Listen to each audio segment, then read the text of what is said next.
Hello, and thank you. And we're so happy to be here opening the 10th International eBoard Conference, which, like an elephant, has been about 2 years in the gestation.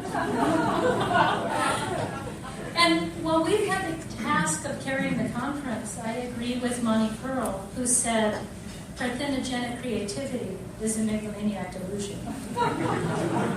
We couldn't have given rise to this baby without you.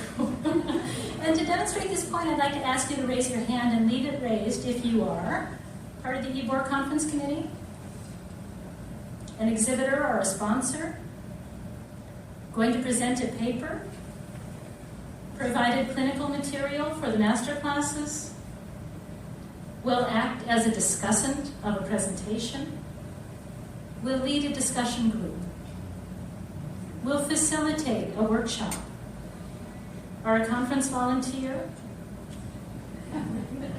are a member of the MPSI board, participated in the fundraising concert in June. You can raise your feet if you like. Participated in the pre-conference reveries. Advised Karen and me on any subject at all. And have chaired or worked on a previous eBoard conference. Or are coming to eBoard for the first time. That's great. And if you look around, you'll see that we're all in this together. So naturally, you might be wondering, what is the this that we're in? And it turns out to be an excellent question. A lovely young woman volunteered to be the social media consultant for our conference. She made a Facebook page, and in its construction, we had the following email exchange. Hi, I'm trying to create the Facebook event, and I was wondering if you could send me a concise definition of reverie. And I replied, what a good question. So I reviewed our promotional materials, and I can see that we've rarely defined just what's meant by the psychoanalytic use of the word reverie. Reverie refers to a state of mind that's radically receptive. In terms of therapeutic work, this means open to receiving emotional communications, both from within oneself and from another person. Reverie precedes interpretation, which is the name for what the analyst says when she offers her understanding of the situation. Interpretation is the technical tool of the analyst. And this state of mind is familiar to the artist. It's the mental space from which creativity arises. Sometimes the psychoanalyst is compared to a musical instrument, and reverie is evoked to apprehend which strings in oneself are being plucked in response to the other. Thus, I've said, reverie is the state of mind that gives rise to works of art, including psychoanalytic interpretations. I hope this helps. And I said, I'm copying Karen so she can chime in if she wishes.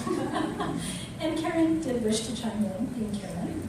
And she added, Dana and Susanna, a great question, Susanna, and an equally wonderful answer from Dana, and I'll only add. The psychoanalytic reverie is both the state of mind that allows for apprehension of the deep intuitive knowing and the name for what's received. Usually artists focus on the product of their reverie because it becomes the work of art. Psychoanalysts more often focus on the state of mind, the receptivity, the radically open frame of mind that precedes the apprehension of the flash of intuition. In actuality, both are important, as it's being able to question the message that comes in a flash. Intuition is not enough. It must be balanced with healthy doubt to attain the end result of thoughtful communication and responsible action. Given all this, she valiantly tackled her page, and she sent a draft back to me. And with the draft, she noted, this is what I've got so far. It's still a little lengthy, but it's kind of a hard thing to condense. Indeed. And this exchange got me thinking about one of the challenges that's facing psychoanalysis, of holding a place in a world of escalating brevity. It's imperative that we communicate with the wider world and the younger generations to share news of this rich and strange human enterprise. How do we communicate our message?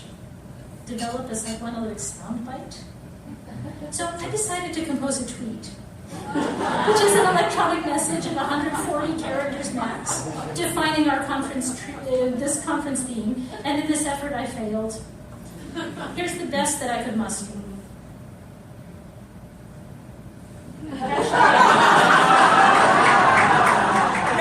Conceptually resist being reduced to a tweet. And as I looked at my tweet, I had a realization. It was not only a poor tweet, it was also a poor haiku. Hashtag reverie. Conceptually resist being reduced to a tweet. And of course I'm playing with these ideas. I'm not a poet and I don't even have a Twitter account.